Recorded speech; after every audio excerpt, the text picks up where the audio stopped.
He saved the alien king's dying daughter. The reward stunned the entire galaxy.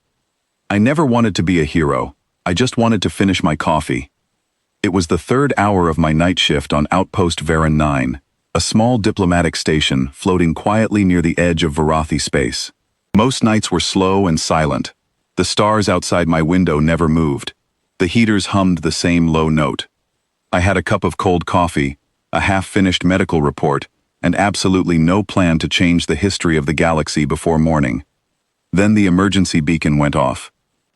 It was not a normal signal. It did not come through official channels. It was raw, broken, and desperate.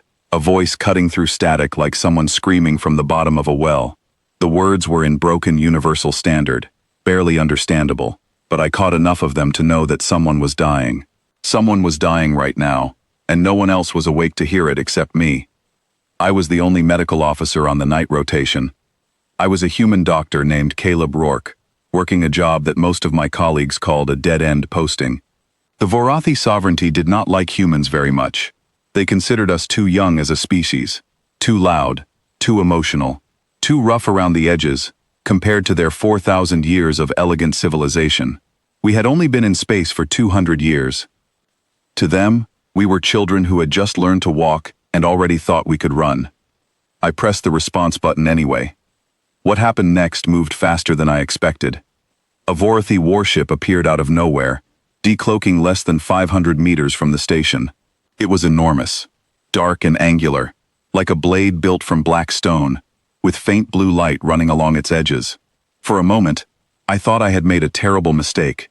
Then a transporter beam took me off my feet, and I arrived on the ship before I had time to be properly afraid. The air inside smelled like old metal and something sharp, like lightning just before it strikes. 8 Varathi warriors stood in a circle around the transport pad. Each one of them was over 2 meters tall, covered in dark iridescent scales, with eyes that caught the light like mirrors. They said nothing. They just looked at me, small, soft, warm-blooded me, and I could see exactly what they were thinking.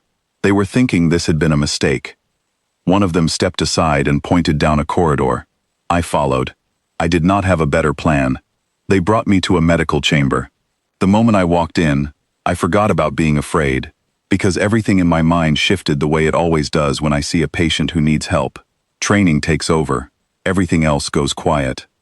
She was lying on the medical table, a young Varathi female, slim and still, with pale silver scales that had lost their shine. Her breathing was shallow and irregular. 3 Varathi physicians stood near the wall, their arms at their sides, their expressions unreadable. The medical monitors above her were showing readings I had to interpret quickly, translating Varathi biology into patterns I could recognize. It took me about 30 seconds to understand what was happening. She was in cascading multi-organ failure caused by a condition called Shaleth's collapse, a rare genetic disorder that attacked the body's ability to regulate pressure between organ systems. It was considered a death sentence in Varathi medicine. The physicians had stepped back because, in 4,000 years of Varathi medical history, no one had ever survived it past the 3rd stage. She was already in the 4th. One of the physicians spoke to me in cold, precise universal standard. He told me there was nothing to be done. He told me that human medicine was primitive, and that my presence was a gesture of desperation, nothing more. He said these things not to be cruel. He said them because, from where he stood, they were simply facts. I nodded politely and asked him to move out of my way. Here is what the Varathi did not know about human medicine. We learned to heal on a planet that tried to kill us in 10,000 different ways. We developed treatments for millions of biological variations across different bodies, different climates, different genetic histories. Our medicine was not elegant or ancient. It was loud and creative and stubborn, born from a species that had never once looked at a dying patient and decided that statistics were more important than trying.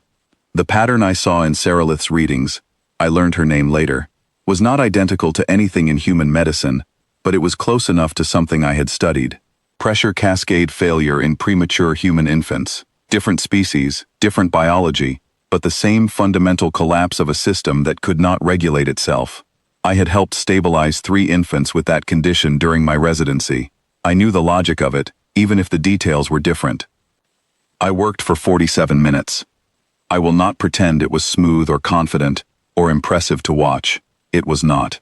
I improvised 4 separate times. I used a piece of my own uniform as insulation to connect 2 pieces of equipment that were never designed to work together. I spoke out loud to myself because it helped me think, which made the warriors in the room look at me like I had lost my mind. I dropped a tool once and had to pick it up from the floor.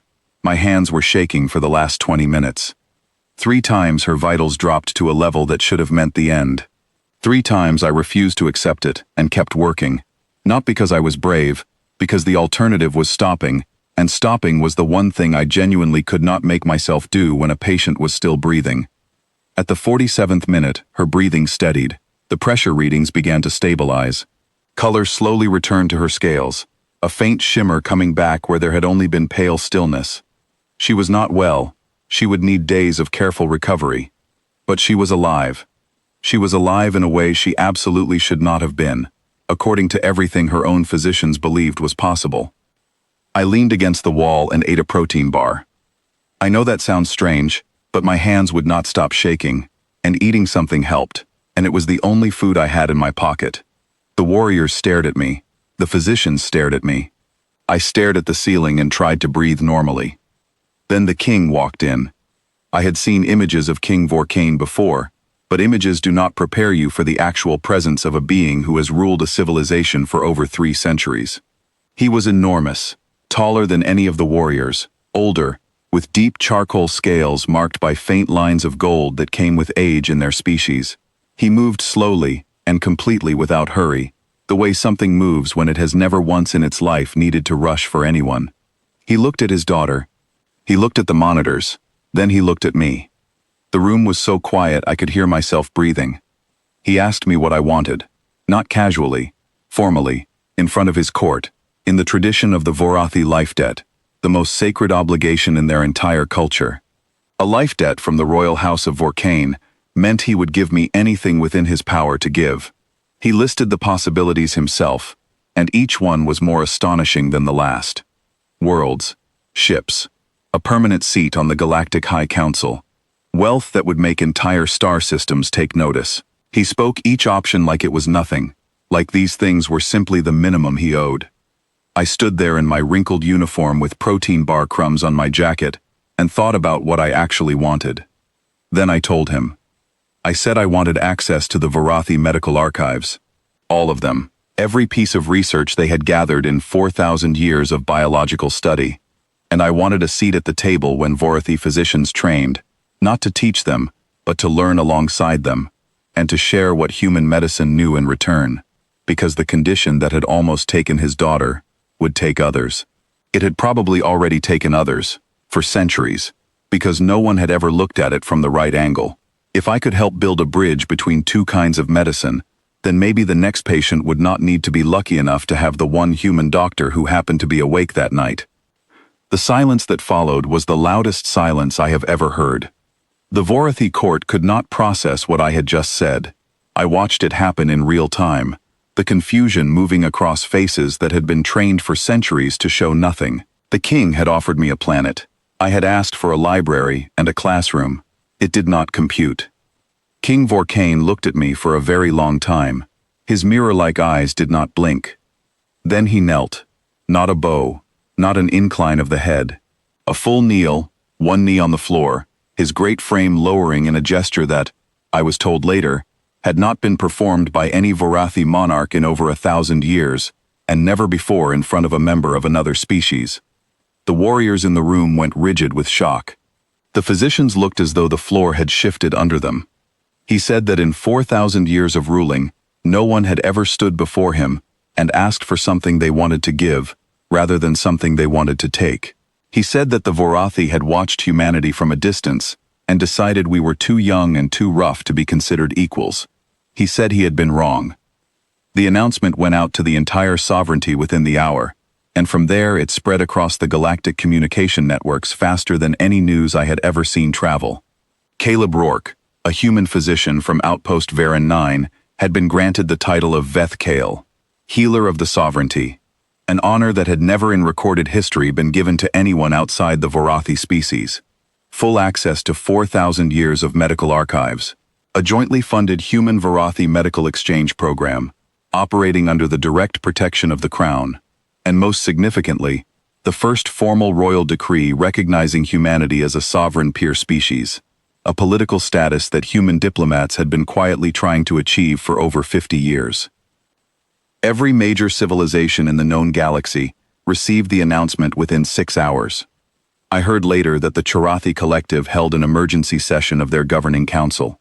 The MELD sent 3 separate diplomatic inquiries to Earth within a day. Even the elder machines, who had not issued a formal statement about any biological species in over 200 years, sent a single-line acknowledgement that was more than they had offered anyone in living memory. A leaked internal memo from a Charathi ambassador made its way to every news outlet in human space. It said simply, "The humans saved who we could not, and asked for nothing we expected. We have miscalculated." I did not read any of it right away.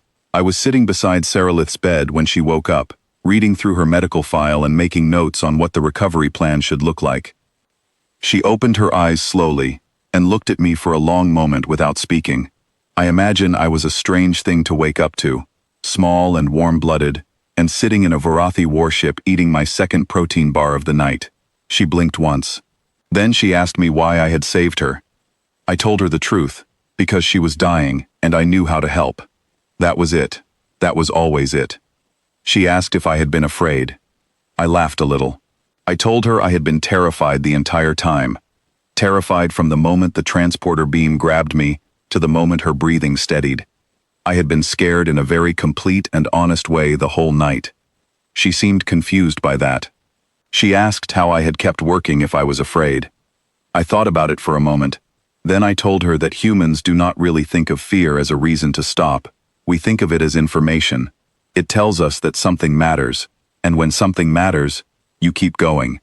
That is more or less a human thing, not the bravery, not the skill, but the stubborn insistence on continuing, even when every reasonable voice in your head is telling you that the situation is impossible. We have never been very good at accepting impossible. She was quiet for a while. Then she said that she thought my species was going to surprise a great many people.